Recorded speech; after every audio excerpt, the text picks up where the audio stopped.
For every opinion or belief someone may hold, there will be another party who just as strongly oppose that idea.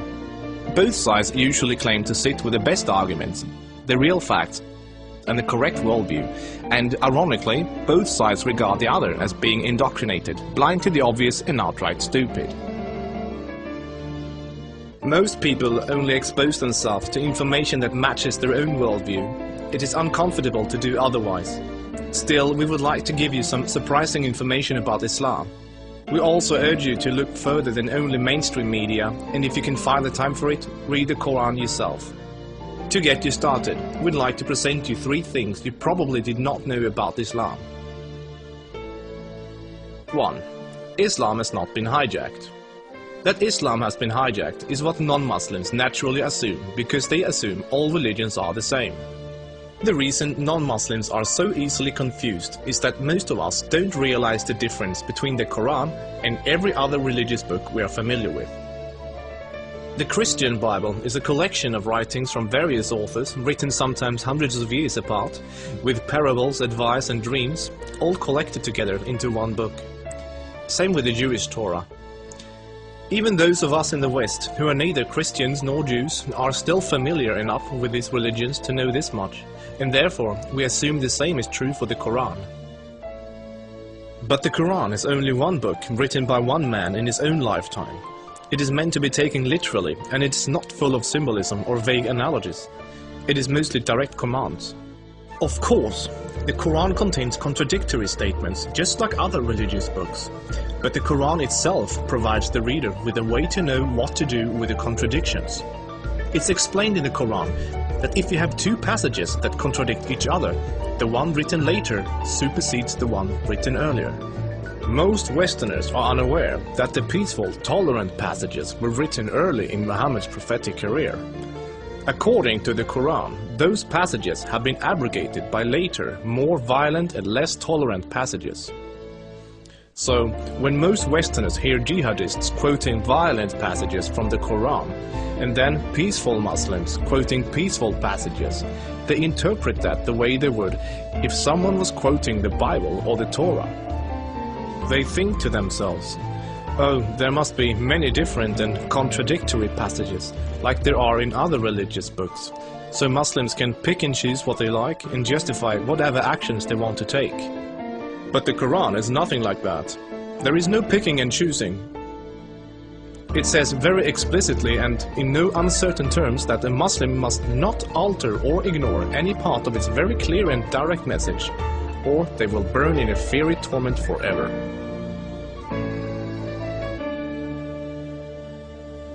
2. Striving to institute worldwide Sharia law is a religious duty. Many people don't realize how politically oriented Islam is at its core. In fact, Islam is less of a religion than it is a religious ideology. It includes a mandatory and highly specific legal and political plan for the whole society, Sharia. There is no separation between the religious and the political in Islam. Rather, Islam and Sharia constitute a totalitarian means of ordering society at every level, including ritual worship, transactions and contracts, morals and manners, beliefs and punishments. In the Quran, Allah makes it clear that man-made governments, such as a democracy, and free speech, such as criticizing the Quran, are abominations and must be eliminated. The modern expression creeping Sharia is used to describe the slow, deliberate and methodical advance of Islamic law in non-Muslim countries. Official Sharia courts already operate in the UK, handling cases ranging from divorce and financial disputes to domestic violence. Attempts to introduce Sharia in the legal system in Germany, Sweden and other European countries are ongoing.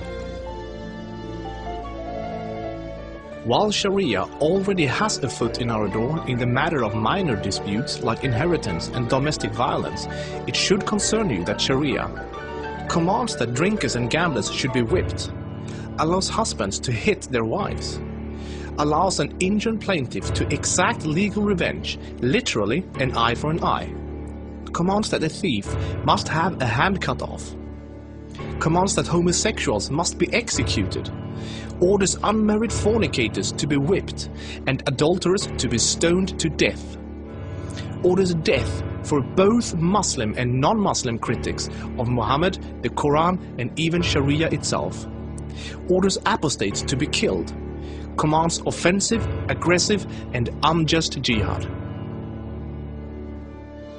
As written in the Quran, Sharia is the law of Allah. Any other form of government is a sin.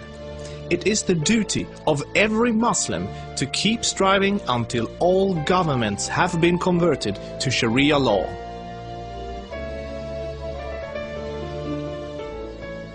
Three, Muslims are allowed to deceive non-Muslims if it helps Islam. For non-Muslims, this principle, called taqiyya, is another surprising concept of Islam. While most other religions speak highly of truthfulness, the Quran instructs Muslims to lie to non-Muslims about their beliefs and their political ambitions to protect and spread Islam. There are many examples of today's Islamic leaders saying one thing in English for the Western press and then saying something entirely different to their own followers in Arabic a few days later. Deceiving the enemy is always useful in war, and Islam is at war with the non-Islamic world until the whole world follows Sharia law. All non-Muslims living in non-Islamic states are therefore enemies. So deceiving Westerners is totally acceptable, even encouraged, if it can forward the goals of the spread of Islam. As a recent example, the Islamic American Relief Agency were seemingly raising money for orphans, but in fact giving the money to terrorists. They deceived good-hearted Western infidels into giving money to organizations that were actively killing Western infidels. Do the research yourself, this is not an isolated case. Islam as a religion of peace. Muslim organizations worldwide often declare that Islam is a religion of peace. But what does that really mean? It seems easy for a Muslim to quote a peaceful verse from the early parts of the Quran, while, by following the principle of taqiyya, neglecting to mention the fact that it has been officially abrogated by later, more violent verses. According to the Quran, the world will be at peace only when Islam and Sharia reign in every country, and never until then. This is why every Muslim can truthfully say that Islam is a religion of peace. If any of these points took you by surprise, then there is surely much more you still don't know. This subject will affect you in the near future, so take the chance to inform yourself now before it does.